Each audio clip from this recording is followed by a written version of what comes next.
तारीख है 13 जून 2025।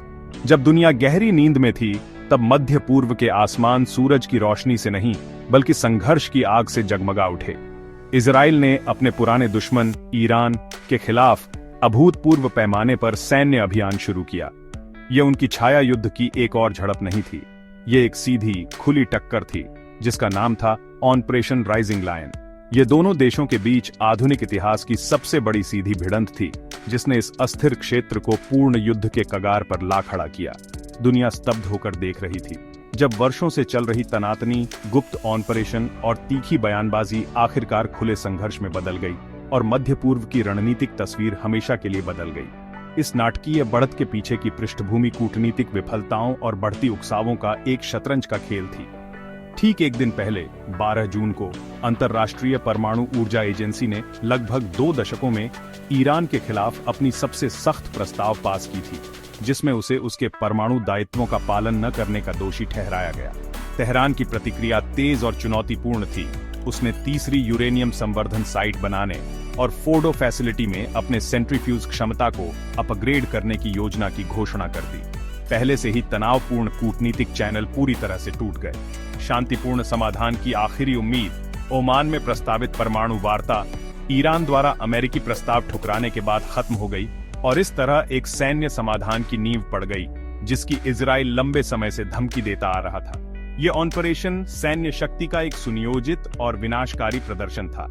Israeli air force ने अपने 200 से अधिक सबसे आधुनिक विमानों को तैनात किया, जिनमें F-35 स्टेल्थ फाइटर्स भी शामिल थे, जो ईरान की गहराई में अपने लक्ष्यों की ओर बढ़ गए। इन विमानों ने 100 से अधिक रणनीतिक ठिकानों पर 330 से अधिक सटीक गाइडेड बम गिराए। ये लक्ष्य यूं ही नहीं चुने गए थे। इन्हें ईरान की सैन्य और वैज्ञानिक संरचना के स्तंभों को तोड़ने के लिए चुना गया था।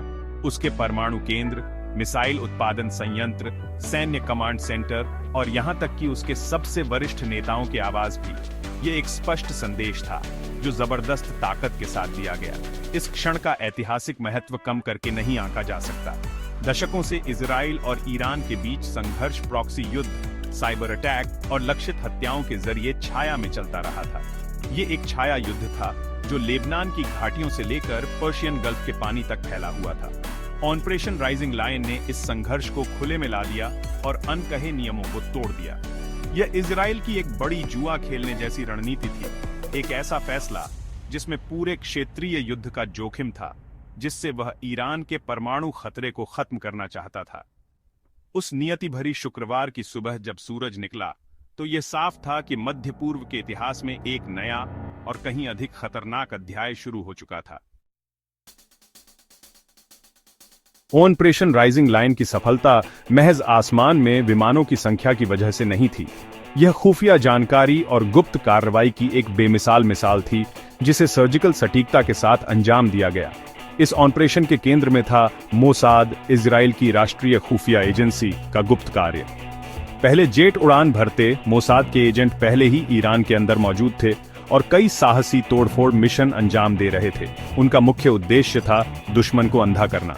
उन्होंने ईरान की मजबूत एयर डिफेंस नेटवर्क को निष्क्रिय करने के लिए बारीकी से काम किया, जो ठीक ऐसे ही हमलों से संवेदनशील ठिकानों की सुरक्षा के लिए बनाई गई थी। यह युद्ध का मूक अनदेखा पहला चरण था। मोसाद द्वारा अपनाए गए तरीके तकनीकी रूप से उन्नत और बेहद साहसी थे।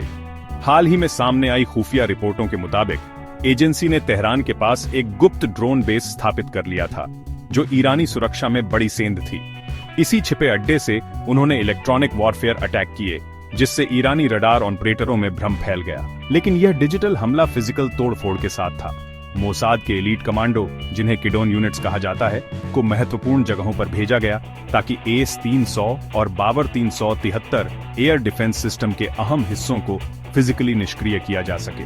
तार काटकर, कंट्रोल पैनल तोड़कर और विघटनकारी डिवाइस लगाकर उन्होंने यह सुनिश्चित किया कि जब इजरायली जेट पहुंचे तो उन्हें एक बहरा और अंधा विरोधी मिले। ईरान की एयर डिफेंस प्रणाली लगभग निष्क्रिय हो चुकी थी, जिससे इजरायली एयरफोर्स को अपने लक्ष्यों तक सीधी और बिना रुकावट वाली राह मिल गई। हमलों का मुख्य फोकस था ईरान का परमाणु कार्यक्रम, जो इस पूरे ऑपरेशन की वजह था। नतांज में मुख्य यूरेनियम संवर्धन केंद्र, खोंदाब में भारी जल रिएक्टर, खोरमाबाद में संदिग्ध परमाणु विकास स्थल पर जबरदस्त हमला हुआ। आईएईए ने बाद में पुष्टि की कि नतांज फैसिलिटी को गंभीर नुकसान पहुंचा है। परमाणु स्थलों के अलावा बम वर्षकों ने मिसाइल उत्पादन फैक्ट्रियों और लॉन्च पैड्स को भी निशाना बनाया ताकि ईरान की शक्तिशाली बैलिस्टिक मिसाइलों से जवाबी हमला करने की क्षमता को कमजोर किया जा सके।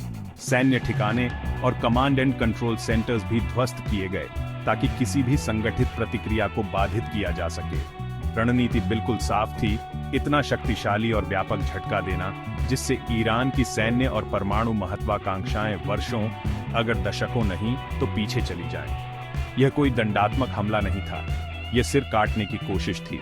इजरायली रणनीतिकार जानते थे कि अगर ईरानी शासन को सच में पंगु करना है तो उसके दिमाग और दांत दोनों को एक साथ हटाना पड़ेगा। पहले तोड़फोड़ से उसकी रक्षा प्रणाली को अंधा करना, फिर उसके सबसे मूल्यवान रणनीतिक संसाधनों को व्यवस्थित रूप से नष्ट करना। ऑपरेशन राइजिंग लाइन का यही तरीका था जिसने वैश्विक सैन्य और खुफिया हलकों में सनसनी फैला दी और ऐसी भयानक क्षमता का प्रदर्शन किया जो बहुत कम देशों के पास है। ऑपरेशन राइजिंग लाइन के बम सिर्फ इमारतों या ढांचों पर नहीं गिरे, उन्होंने ईरानी शासन के दिल पर वार किया, जिससे पूरे देश में सत्ता का एक खालीपन छा गया। हमलों का मकसद था ईरान की सैन्य और वैज्ञानिक नेतृत्व को खत्म करना, और इसमें वे बेहद सफल रहे। ईरानी सरकारी मीडिया ने एक के बाद एक दुखद और रुक रुक कर घोषणाएं की, जिनमें अविश्वसनीय खबरों की पुष्टि की गई। मारे गए लोगों में थे media group portrait of Hossein Salami in military uniform, funeral photo of Hossein Salami at stock at distribute underscore equally, major general Hossein Salami जो इस्लामिक रिवॉल्यूशनरी गार्ड कॉर्प्स के ताकतवर और मुखर कमांडर थे। उनकी मौत अपने आप में ईरानी राज्य के वैचारिक और सैन्य केंद्र पर जबरदस्त प्रहार थी, जिससे यह शक्तिशाली संगठन अपने सबसे कमजोर क्षण में नेतृत्वहीन हो गया। उच्च स्तरीय हताहतों की सूची बढ़ती चली गई, जिससे नेतृत्व संरचना पूरी तरह बिखर गई।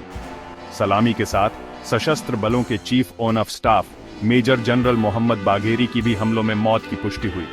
इसका मतलब था कि ईरान के दो सबसे वरिष्ठ सैन्य अधिकारी एक ही सुबह में मारे गए। हमले ने ईरान की परमाणु ब्रेन ट्रस्ट की शीर्ष परत को भी खत्म कर दिया। फरीदून अब्बासी और मोहम्मद मेहदी तेहरानची, जो देश के प्रमुख परमाणु वैज्ञानिक और यूरेनियम संवर्धन कार्यक्रम के मुख्य चेहरे थे, वे भी मारे गए। उनका नुकसान केवल प्रतीकात्मक नहीं था, यह दशकों की संस्थागत जानकारी और विशेषज्ञता का विनाश था, जिससे परमाणु कार्यक्रम शायद कभी पूरी तरह उभर न पाए। हालांकि हमले लक्षित थे, लेकिन उनकी सटीकता भी नागरिक इलाकों पर विनाशकारी असर से नहीं बचा सकी। कई सैन्य ठिकाने और आधिकारिक आवास घनी आबादी वाले शहरी इलाकों के पास या भीतर थे। नतीजतन आम लोगों को भारी नुकसान हुआ। रिहायशी इमारतें ढह गईं और सैन्य हताहतों के साथ साथ आम नागरिकों की मौतें भी हुईं। धुएं से भरी गलियों, शोक में डूबे परिवारों और भीड़ भाड़ वाले अस्पतालों की तस्वीरें जल्दी ही फैल गईं, जिससे ऑपरेशन की मानवीय कीमत उजागर हो गई। इन हमलों ने सिर्फ रणनीतिक अराजकता ही नहीं, बल्कि ईरानी जनता में भय और गुस्सा भी फैला दिया, जो अब खुद को सीधे युद्ध के मोर्चे पर पा रही थी। तेहरान में तुरंत बाद का माहौल था, झटका, भ्रम और नियंत्रण की बेतहाशा कोशिश। शीर्ष कमांडर मारे जा चुके थे, ईरानी सेना किसी ठोस प्रतिक्रिया के लिए संघर्ष कर रही थी, कमांड की चेन टूट चुकी थी और संचार तंत्र अस्त व्यस्त था। राजनीतिक नेतृत्व भले ही बदला लेने की कसम खा रहा था, लेकिन इजरायली हमले के पैमाने और दुस्साहस से साफ तौर पर गिर चुका था। सिर काटने की रणनीति इतनी अच्छी तरह काम कर गई थी कि एक खतरनाक और अनिश्चित सत्ता का शून्य पैदा हो गया था। दुनिया सांस रोककर देख रही थी कि अब ईरान की कमान किसके हाथ में है, और इस डरावने नए यथार्थ में उसका अगला कदम क्या होगा। अपने नेतृत्व और ढांचागत क्षति के बावजूद ईरानी राज्य जितना भी बचा था, बदले की कार्रवाई करने से पीछे नहीं हटा। इजरायली हमले के कुछ ही घंटों में बिखरी हुई और गुस्से से भरी सैन्य कमान ने जवाबी हमला किया। 100 से अधिक ड्रोन इजराइल की ओर दागे गए, जो एक तरह की प्रतीकात्मक प्रतिक्रिया थी, यह दिखाने के लिए कि ईरान अभी भी पलटवार कर सकता है। लेकिन इस प्रतिक्रिया ने दोनों देशों के बीच रणनीतिक असमानता को उजागर कर दिया। इजराइल की बहुस्तरीय एयर डिफेंस प्रणाली, जिसमें प्रसिद्ध आयरन डोम भी शामिल है, तुरंत सक्रिय हो गई और अधिकांश ड्रोन को उनके लक्ष्य तक पहुंचने से पहले ही मार गिराया गया। ईरानी जवाब भले ही युद्ध का स्पष्ट संकेत था, लेकिन वह एक समन्वित सैन्य अभियान से ज्यादा गुस्से का झटका लग रहा था। अंतर्राष्ट्रीय प्रतिक्रिया निंदा, चिंता और चुपचाप कूटनीतिक प्रयासों का मिश्रण थी। संयुक्त राज्य अमेरिका, जो इजराइल का सबसे करीबी सहयोगी है, ने कहा कि वह सीधे इस अभियान में शामिल नहीं था, लेकिन उसने उसकी निंदा भी नहीं की। यह रणनीतिक अस्पष्टता ईरान को और भड़का गई। ईरान ने सार्वजनिक रूप से वॉशिंगटन पर मिलीभगत का आरोप लगाया और चेतावनी दी कि इजराइल को किसी भी अमेरिकी समर्थन का जवाब बलपूर्वक दिया जाएगा। बढ़ते तनाव के चलते अमेरिका ने इराक में अपने दूतावास के स्टाफ और मध्य पूर्व में सैन्य कर्मियों के परिवारों की आंशिक निकासी शुरू कर दी। संयुक्त राष्ट्र ने तुरंत शत्रुता समाप्त करने की अपील की, लेकिन उसकी गुहार एक ऐसे क्षेत्र में अनसुनी रह गई जो अब युद्ध के नगाड़े पर चल रहा था। ऑपरेशन राइजिंग लाइन के दीर्घकालिक परिणाम गहरे और बेहद परेशान करने वाले हैं। इस हमले ने दशकों से चल रहे छाया युद्ध को खुले में ला दिया और वह सीमा पार कर दी, जिसे कई विशेषज्ञों ने कभी पार न होने वाला माना था। व्यापक क्षेत्रीय संघर्ष का खतरा अब हाल के वर्षों में कभी भी इतना अधिक नहीं रहा। ईरान के बचे हुए नेतृत्व ने कड़ा और दर्दनाक बदला लेने की कसम खाई है और आगे मिसाइल हमलों, हिजबुल्लाह जैसे प्रॉक्सी के जरिए हमलों या होर्मुज जलडमरू मध्य से वैश्विक तेल आपूर्ति बाधित करने की संभावना अब और बढ़ गई है। यह ऑपरेशन, जिसे खतरे को खत्म करने के लिए अंजाम दिया गया था, शायद एक और ज्यादा अनिश्चित और व्यापक हिंसा का चक्र शुरू कर बैठा है। आज 13 जून 2025 को मध्य पूर्व तलवार की धार पर खड़ा है। ऑपरेशन राइजिंग लायन ने फिलहाल ईरान की परमाणु और सैन्य क्षमताओं को कमजोर कर दिया है, लेकिन साथ ही किसी भी बची खुची स्थिरता का भ्रम भी तोड़ दिया है। पूरे क्षेत्र की रणनीतिक गणना उलट गई है। अब असली सवाल यह है कि ईरान आगे कब और कैसे पलटवार करेगा, क्या करेगा।